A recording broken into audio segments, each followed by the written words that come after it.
it comes to the NBA totals, your Dallas Mavs, rather. Goodness gracious. Dallas Cowboys, 50 wins. Yeah, that'd be wild. Wild. But for the 2024-2025 season, the Dallas Mavericks are at a 50.5 is what the odds are when it comes to the futures, according to FanDuel. Now, remember, you double-check this for me, right? The Mavericks won 50 games this past year. 50 and 34. And this team had stretches where they were not that good necessarily. They had tough stretches. They had big injury situations. And they had waited until February, where you get the trade deadline to really find the streamlined version of this team that ultimately took them to the NBA Finals. So I guess in a more general way, I'll ask you, do you think that the Mavericks are being disrespected by the odds makers by saying that it's 50-1?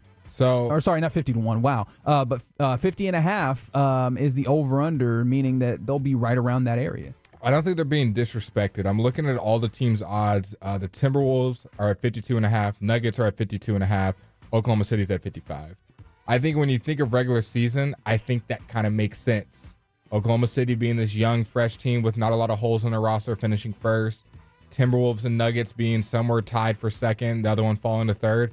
And then the Mavs being fourth. And I think fourth is where I think they fit as far as regular season goes. Playoffs is where it gets interesting with matchups and star players and resume and being there before. That's a whole different conversation. But just talking about regular season win totals, I think 50.5 is a good number. When you factor in Kyrie messing up the hand, should be fine for camp, but a guy that is injury prone, a guy in Luka that just came off his longest season ever that could be maybe slow starting to the season when it comes to just fatigue. Clay, they don't know what kind of Clay Thompson you're going to get. I know here in DFW we're optimistic, but just the bet makers you don't know what you're going to expect from Clay. I think you expect a big jump for some other players, but I think 50.5, finishing fourth in the conference, I think that's a respectable spot. This isn't a playoff prediction of who's going to win the championship. Just win totals in the regular season. I think 50.5 is fair. The thing that I thought about is maybe that you're factoring in the idea that there could be still injuries. As you mentioned, Kyrie has that, but Kyrie also just injuries seem to follow him in his career. He seems to miss a grip of games every year. Klay Thompson, not too dissimilar at this point. Those are major guys, but I can understand why you look up and you go, yeah, that's kind of rough, because you look around and you mentioned fourth in the West. Like, I think that they are clearly, and I guess this is in the positive situation, so let me be fair in that.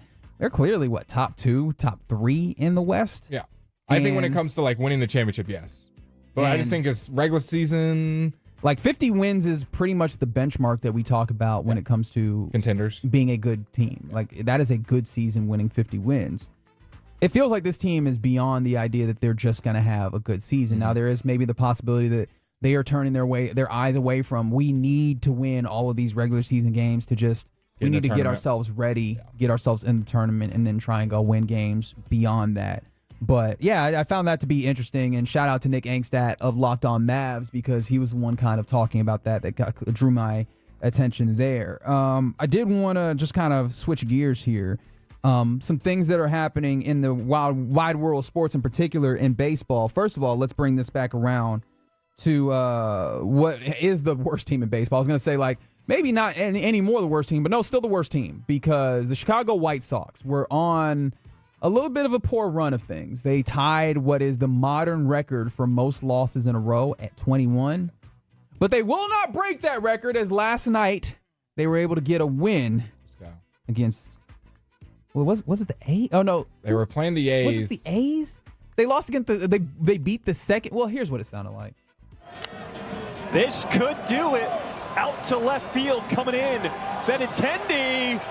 And the streak is over. After 21 L's in a row, the White Sox come to the West Coast and get their first win in a long time. Say it with me. Southside, stand up. Listen to how excited he was just for them to beat the lowly Oakland Athletics. So they beat the Athletics, and then they lost again today to them, 3-2. I mean, yeah. But it's not a streak anymore. Now it's just that's just a loss to a bad team. They've been doing that all year. The good part is they get to restart the streak. You remember, was it the Pistons last year that like almost did the streak and then they won and then they restarted? Yeah, they started losing all over again. That's right. Is it worse to break the streak or to have 2 times tying it?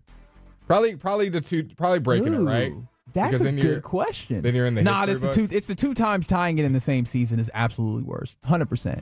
You think? Yeah, but then, absolutely. I think, but then we forget it probably after 3, 4, unless you're a sports head. The record you're going to remember forever when you talk about sports. Who was the longest losing? We not remember the record either. You don't want to be a part of that record though. So they're happy with it. I think I'd rather tie it twice than actually have. No, absolutely not. It's bad for team morale. You'd like to have historic losing twice in the same season. That's the thing. Is you just the. But it's on a lower scale. Is it tying it versus breaking it? I don't think it is.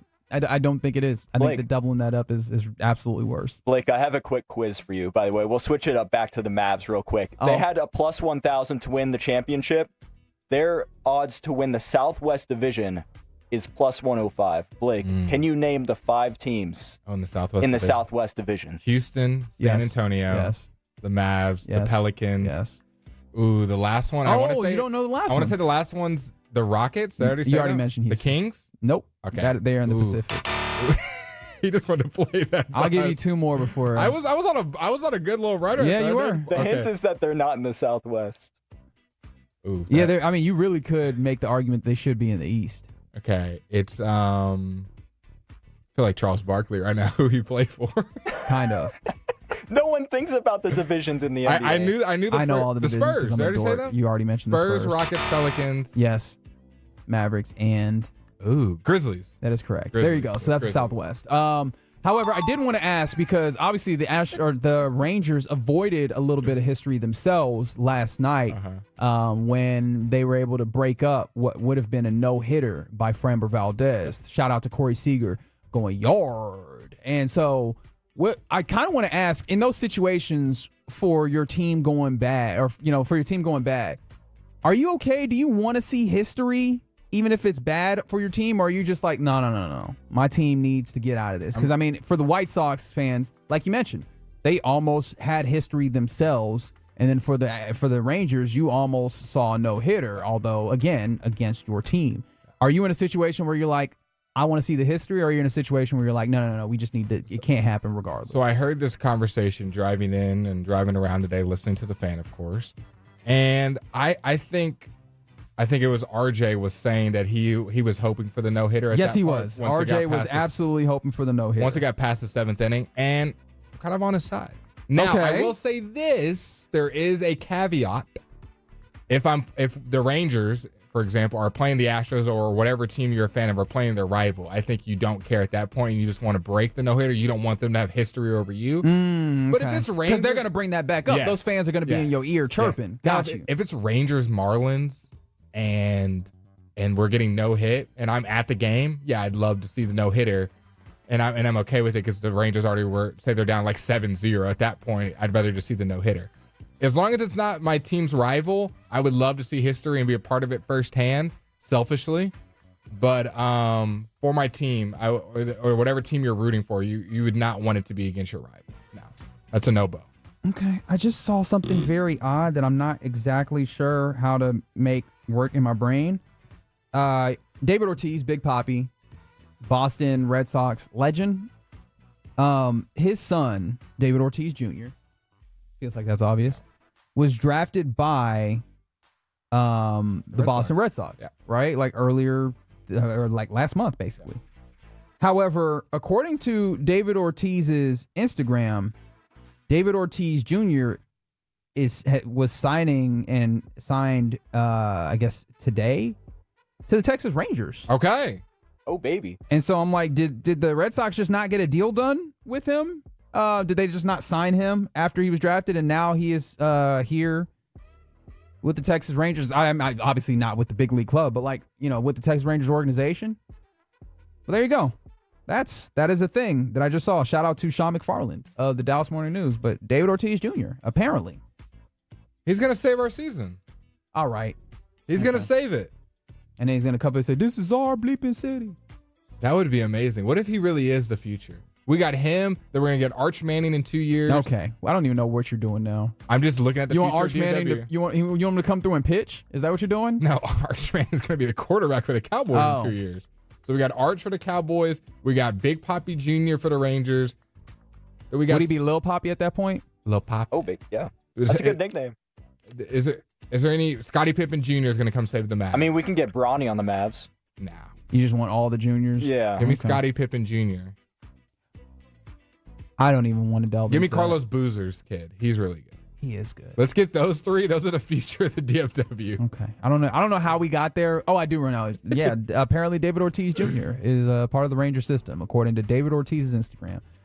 Yeah, just that was a segment, wasn't it?